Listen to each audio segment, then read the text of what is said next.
peut être fier d'avoir un joueur comme ça dans notre équipe et lui peut être fier d'être aussi bien entouré. Voilà, c'est du grand Neymar. Fantastique, c'est magnifique. On l'aime comme ça et il est là, attrapez-le. De momento sí, de momento es no solo mío como del equipo también. Y bueno, y cuando hago goles me quedo más feliz. Bienvenue dans la quotidienne, Neymar qui régale. Il l'avait annoncé la veille en conf de presse, fini de pleurnicher. Résultat, un triplé pour le Brésilien, dont 2 coups francs directs dans le succès 6-1 des Parisiens contre l'Étoile Rouge de Belgrade. Le Brésilien qui est reparti avec le ballon du match direction son musée.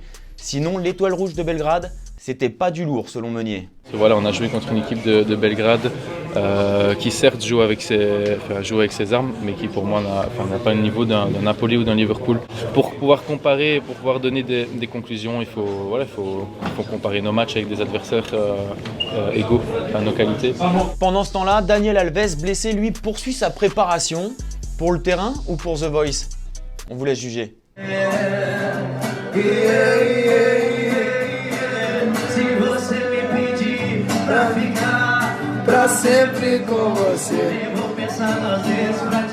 Dans l'autre match du groupe, Naples a infligé sa première défaite de la saison à Liverpool avec un but d'Insigne à la 90e à l'italienne quoi. Et à la sortie du stade, c'est un peu dur pour Milic qui s'est fait braquer sa montre, 20 000 €.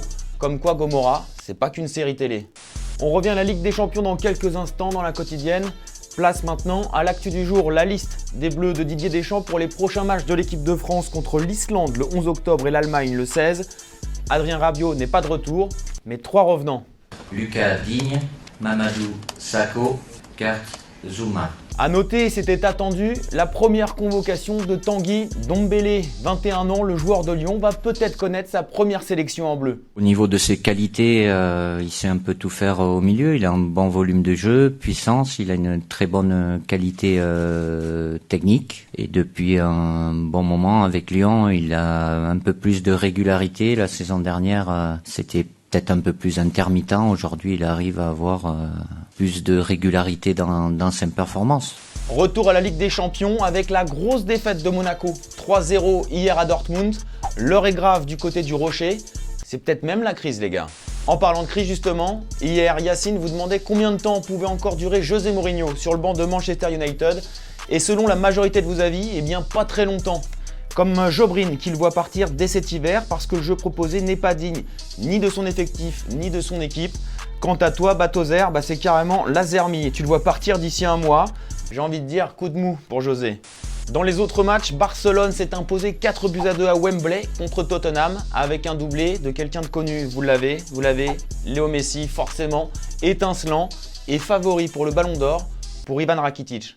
Con todo respeto, después a veces pasan cosas como circunstancias que un jugador como es Luka Modric se marca una temporada impresionante y a lo mejor la gente pues quiere cambiar un poco, pero creo que con todo respeto también Luka y todos ellos saben que hay un chico que es diferente y eso es lo mismo. Alors c'est l'occasion rêvée d'aborder les stats de Léo Messi dans sa carte FUT, 94 en général, comme Ronaldo, je suis pas sûr que ce soit un hasard. Et sinon, les points forts de la Pulga, c'est 96 en dribble, énorme, et 95 en finition. Clément me souffle que c'est la meilleure note pour un joueur dans le jeu. En parlant de Ballon d'Or, il y en a un autre qui est chaud, très chaud même. C'est Antoine Griezmann, auteur d'un doublé hier dans la victoire de l'Atlético contre Bruges, une victoire 3-1, avec une passe de Lemar. Griezmann, brillant pendant tout le match, fait la une de la presse madrilène qui fait une petite campagne politique pour le Ballon d'Or. Et selon son coach Diego Simeone, Antoine, c'est tout simplement le meilleur joueur de l'année.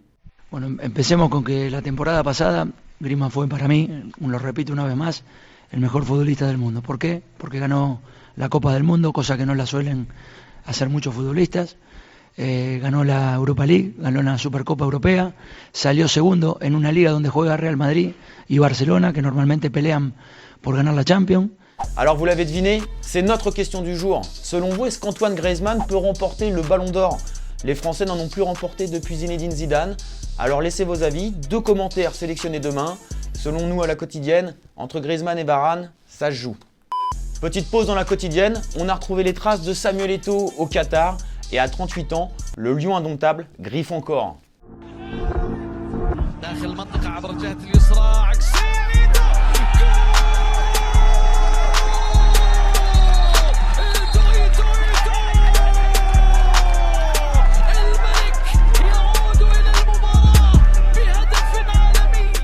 Ce soir, c'est la Ligue Europa et l'OM n'a pas le droit à l'erreur dans son déplacement à Limassol après la défaite contre Francfort.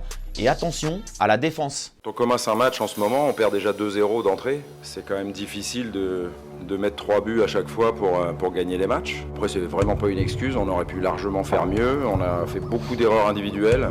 Pas toujours les mêmes joueurs, même si certains ont été pas mal et sont sur le podium des erreurs individuelles. Et qu'il va falloir qu'ils descendent de ce podium rapidement, tous. Et il serait temps qu'on sache que pour gagner un match, si on ne prend pas de but, c'est quand même plus simple. Demain, on vous parlera aussi de Bordeaux et de Rennes en Ligue Europa. Cette quotidienne, c'est fini. On s'abonne, on like, on partage. Et comme d'hab, nous, on se quitte en images et en musique. Ciao.